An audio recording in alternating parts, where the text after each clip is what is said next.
For more on climate change and what we could possibly do about it, we're now joined on the show by Michelle Romero, campaign and communication strategist for Green for All. Michelle, welcome to the show. Welcome, thanks for having me. Great to have you on, and I'm looking to learn a lot here. So first of all, Green for All, could you tell us in the audience about that? Yeah, Green for All was founded by Van Jones 10 years ago, and our mission is basically to build an inclusive green economy. We want to make sure that the people who are hit first and worst by pollution don't benefit last and least from the solutions as we transition to a clean energy economy. And so your organization has had multiple campaigns, but now you have the Fuel Change campaign. What is that about? We do, yeah. You know, a few years ago, we were really tackling power plant pollution, and now we're seeing that the transportation sector is the #1 source of carbon emissions in the US. And so what we're doing with the Fuel Change campaign is giving people an opportunity to tackle climate change from where they live. We basically use music, art, and education to empower local leaders to bring 100% zero emission buses to their communities, to fight for investments in clean cars, trucks, and buses where they live, and to really make sure that we're prioritizing underserved neighborhoods and directly impacted communities. So I actually I think this morning saw something about overall prices for batteries for electric cars going down, making them more cost competitive with internal combustion engines. Do you feel like this is a time not only where it's important to get people to think more about the emissions from their transportation, but that people might actually be primed to listen to that message?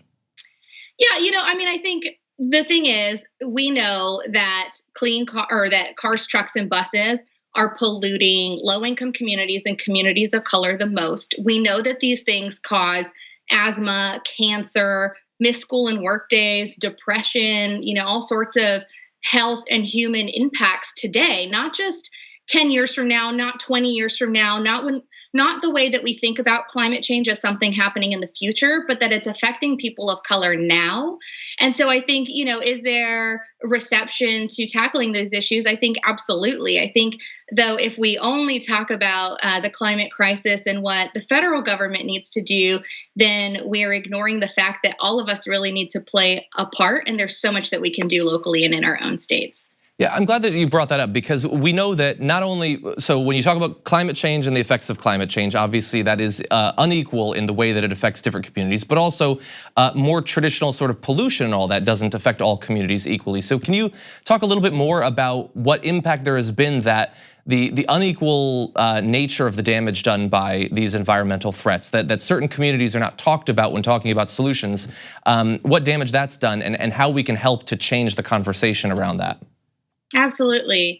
Well, people of color are 50% more likely to live near busy roads, and so they're the most exposed to tailpipe emissions.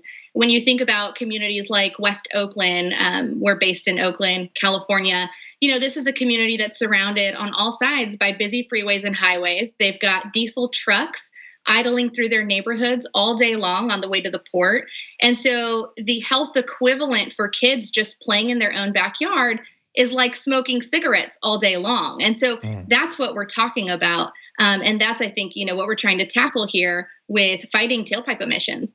We can actually transition to electric cars, electric buses, electric trucks. You know, these are technologies that we do have.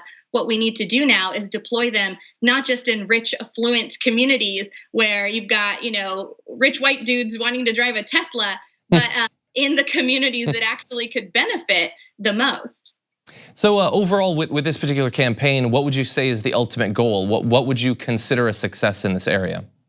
Yeah, more work, more wealth, and more health for the communities that are the most impacted. We want to see charging stations in the hood, right? We want to see solar panels in the hood. We want to see electric ride shares in rural communities, and ultimately an increase in clean technology deployment where it's needed most.